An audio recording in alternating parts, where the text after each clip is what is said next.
আসসালামু আলাইকুম। এবারে আমরা অনুশীলনী 6 এর 3 নম্বর অঙ্ক করব। এখানে কি বলা আছে? বিয়োগ করো। তো প্রথমে কি আছে? 5 × 5 = 55, তারপর আছে 23। এটা কি করতে বলছে? বিয়োগ। তার মানে আমাদের বিয়োগ চিহ্ন দিতে হবে। তাহলে বিয়োগ মানে কি বলছিল আমরা? বাদ দেওয়া। 5 থেকে 3 বাদ দিব। 5 থেকে 3 বাদ দিলে কত হয়? 2। এবং 5 থেকে 2 বাদ দিব। 5 থেকে 2 বাদ দিলে কত হয়? 3। এটা হলো উত্তর। এরপরে কি আছে? 175, নিচে কত আছে? 43। আমরা অঙ্ক লিখবো এই দিক থেকে। এখানে লিখবো 3, 5-এর নিচে 3, 7-এর নিচে আছে 4। এটা কি করব? আমরা বিয়োগ করব। তাহলে বিয়োগ করার সময় কী করবো? 5-এর থেকে 3 বাদ দিলে কত হয়? 2। 7-এর থেকে 4 বাদ দিলে কত হয়? 7-এর থেকে 4 বাদ দিলে 3।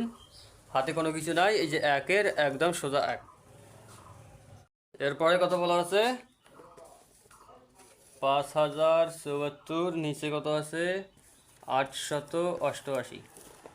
এটা আমরা লিখব কীভাবে? তো আমরা জানি যে উপরেরটার থেকে নিচেরটা বাদ দিতে হয়। উপরে কত আছে? 4, 4 থেকে কত বাদ দিতে হবে? 8।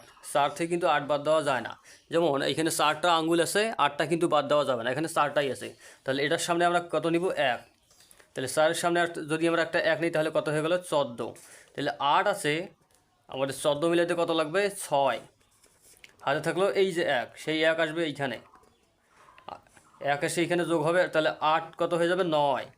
তাহলে 7 থেকে এই 9 কিন্তু বাদ দেওয়া যায় না। তাহলে 7কে আমরা কত বানিয়ে নিব?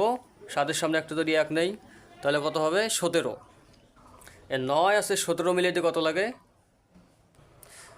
9 আছে 17 মিলাইতে লাগে 8। হাতে থাকলো 1, সেই যে এই যে 1, সেই 1 আসবে আবার এইখানে। 8 হয়ে গেল কত? 9। তাহলে 0 থেকে 9 বাদ দেওয়া যায় না, তাহলে 0-এর সামনে আমরা একটা 1 নিব। তাহলে 0 কত হয়ে গেল? 10। তাহলে এই সংখ্যাটা হয়ে গেল 10। তাহলে 9 আছে, 9 কেন? এই যে হাতের আগে এইখানে আসছে 9 হয়েছে। 9 আছে 10 মিলিয়ে কত লাগে? 1।